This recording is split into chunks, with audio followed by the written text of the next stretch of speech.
कहाँ किसने कह दिया अब तक कि वो शिवलिंग है? वो स्ट्रक्चर है।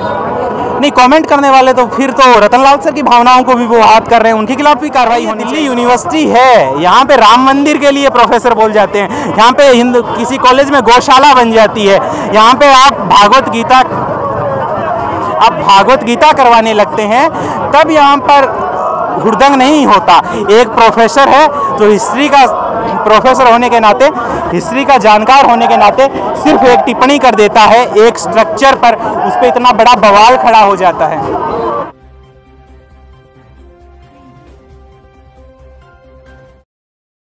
नमस्कार दोस्तों, मैं राजशेखर और आप देख रहे हैं सुपर जस्टिस न्यूज़। इस समय मौजूद हैं दिल्ली विश्वविद्यालय के आर्ट फैकल्टी पे, जहां पर अभी एक तमाम लोगों का हुजूम उमड़ा हुआ, जहां पर सभी तरह के प्रोफेसर, स्टूडेंट, हर कोई छात्र यहाँ पर मौजूद है जो डॉक्टर रतनलाल का चाहने वाला है, उनको जो सपोर्ट करता है, जो उनको देखता है, उनको सुनता है। तो आज जो डॉक्टर रतनलाल की गिरफ्तारी हुई है, दिल्ली पुलिस ने जो गिरफ्तार किया रतनलाल को, उसके विरोध में यहाँ पर धरना प्रदर्शन हो रहा है और मांग की जा रही है डॉक्टर रतनलाल की रिहाई की। तो हमारे साथ यहाँ पर कुछ प्रोफेसर और कुछ छात्र मौजूद है, तो इनसे जानना चाहेंगे जो आज डॉक्टर रतनलाल की गिरफ्तारी, उनकी क्या वजह रही सर? आपका नाम? मेरा नाम प्रमोद है और मैं हिंदू कॉलेज से पोल साइंस फर्स्ट ईयर का स्टूडेंट हूँ। और देखिए, और सीधी सी बात है, आज का ये हुजूम सिर्फ इस बात के लिए नहीं उमड़ा है कि एक प्रोफेसर को गिरफ्तार किया गया है, वो इस बात के लिए उमड़ा है कि आप एक प्रोफेसर को किस तरह से आप गिरफ्तार करते हैं। आपको ऐसे वक्त में बिना किसी नोटिस के, बिना किसी पूर्व सूचना के, आपको रात को 10:30 बजे किसी इंसान के घर में घुस जाते हैं, जैसे कोई आप आतंकवादियों के खिलाफ ऑपरेशन कर रहे हो, आप रात को घर से निकाल लिए जाते हैं, घर वालों को नहीं बताया जाता है कि पुलिस स्टेशन जाते हैं कि बिना किसी पूर्व सूचना के, और वो भी सिर्फ किसी एक इंसान के निजी कुंठा पर की गई FIR से।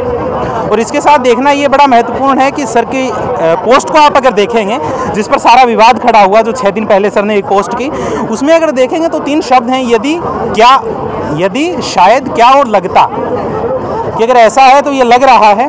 और चूंकि वो इतिहास का एक मुद्दा है, सर इतिहास के एसोसिएट प्रोफेसर हैं, और इतिहास के एसोसिएट प्रोफेसर होने के नाते उनका अधिकार बनता है कि वो इतिहास के किसी भी बात पे अपनी टिप्पणी को रखें, अपना कमेंट रखें। और ना केवल एक एसोसिएट प्रोफेसर हैं, बल्कि उन्होंने 12 किताबें लिखी हैं इतिहास पे। अगर वो इतिहास पे नहीं बोलेंगे तो कौन बोलेगा? और आप ये मानिए कि अब तक कोर्ट ये डिसाइड नहीं किया है, कोर्ट ने, कि ज्ञानवापी मस्जिद का जो स्ट्रक्चर मिला है वो शिवलिंग है कि है क्या, तो निश्चित रूप से बोला जाएगा। अच्छा, उन पर जो आरोप लगा है, गिरफ्तारी जो की है, वो तो ये कह रहे हैं कि शिवलिंग को उन्होंने मजाक बनाया कुछ अपने पोस्ट करके। कहाँ किसने कह दिया अब तक कि वो शिवलिंग है? वो स्ट्रक्चर है। नहीं, कमेंट करने वाले तो फिर तो रतनलाल सर की भावनाओं को भी वो हाथ कर रहे हैं, उनके खिलाफ भी कार्रवाई होनी चाहिए।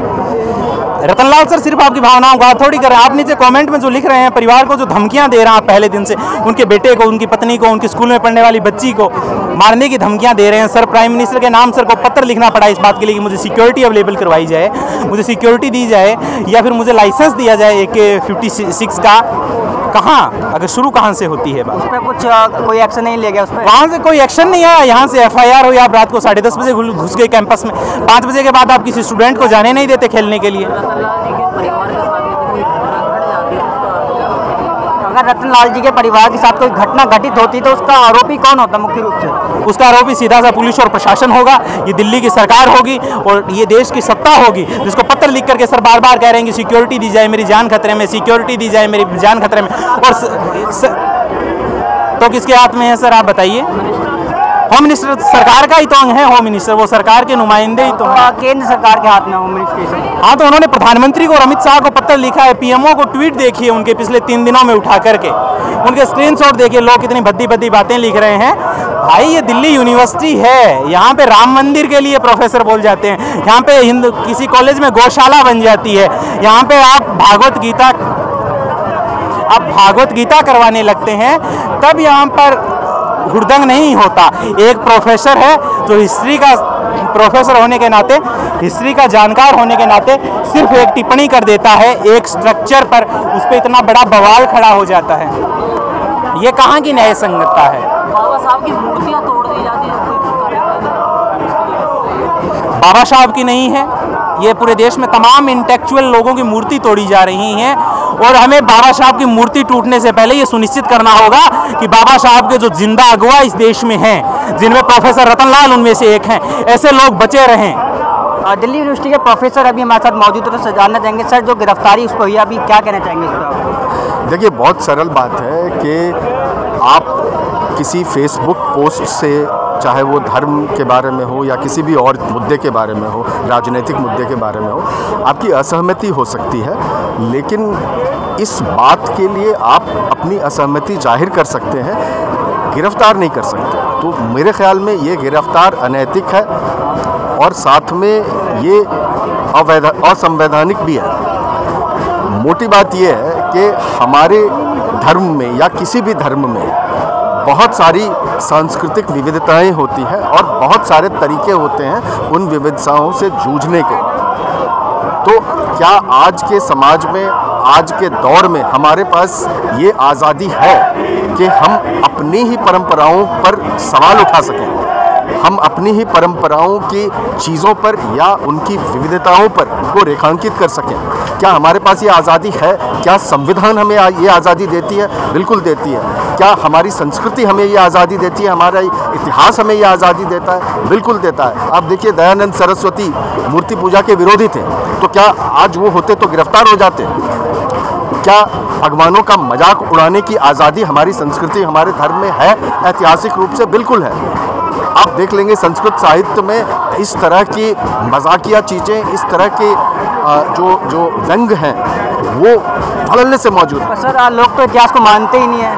हाँ, जो इतिहास है वो तो मानते ही, लोग ताजमहल की खुदाई करवा रहे हैं। लोग अगर इतिहास नहीं मानेंगे तो एक एक करके रतनलाल की तरह अंदर जाएंगे। अच्छा, एक रतनलाल जी की तरह एक पोस्ट ट्विटर पर साझा की गई है, जो कि सुदर्शन न्यूज़ के जो हैं वो हैं न्यूज़ एडिटर हैं, जो उन्होंने एक रोड की जो है पोस्ट की है कि कोई इस पर चादर ना चढ़ा दे। जो क्रॉसिंग होता है रोड का, उस पर पोस्ट किया, तो उस पर कोई भी अभी तक कोई कार्रवाई नहीं की गई पुलिस की तरफ। उस पर क्या, किस पर चादर न चढ़ा दें? एक रोड का जैसे रोड पे क्रॉसिंग का होता है, पब्लिक क्रॉसिंग का सिग्नल होता है जो वाइट कलर का, तो उस पर कोई डिज़ाइन थी गोल कलर की, जैसे एक मस्जिद में होता है पीर बाबा का दरगाह टाइप का, उस टाइप का उस पर डिज़ाइन है। वहाँ पर पोस्ट किया गया है कि इस पर कोई कल को चादर ना चढ़ा दे। तो वहाँ पर कोई कार्रवाई नहीं की जाती है। इस पर काफ़ी लोग ट्वीट भी करते हैं, रीट्वीट करते हैं लिख के बावजूद। देखिए, मेरे ख्याल में वहाँ पर भी कार्रवाई नहीं होनी चाहिए, क्योंकि किसी को किसी भी चीज़ का मजाक उड़ाने का, उस पर टिप्पणी करने का, उसके खिलाफ बोलने का, उसके समर्थन में बोलने का पूरी आज़ादी होनी चाहिए। कोई अगर, चाहे वो सुदर्शन न्यूज़ का हो या कहीं का भी हो, अगर वो इस तरह की टिप्पणी कर रहे हैं जो कुछ लोगों को उसमें बुरा लग सकता है, तो वो उसका विरोध करेंगे। ठीक है, इसमें सरकार का क्या काम है? इसमें गिरफ्तारी कहाँ से आ जाती है? तो मैं ये नहीं कहता कि सुदर्शन न्यूज़ चैनल वाले को क्यों छोड़ दिया। मैं कहता हूँ कि हर आदमी को ये आज़ादी है, तो गिरफ्तारी किसी की नहीं होनी चाहिए। अगर गिरफ्तारी होने लगी खिलाफ बोलने की वजह से, तो फिर हम बहस कहाँ से करेंगे? एक तरफा गिरफ्तारी का मतलब क्या समझते हैं आप इसमें? एक तरफा गिरफ्तारी का मतलब सबको साफ है। ठीक है, ऐसा नहीं है कि किसी को कोई कंफ्यूजन रह गया कि किसकी गिरफ्तारी हो रही है और किसकी नहीं हो रही है, किस तरफ से हो रही है और किस तरफ से नहीं हो रही है।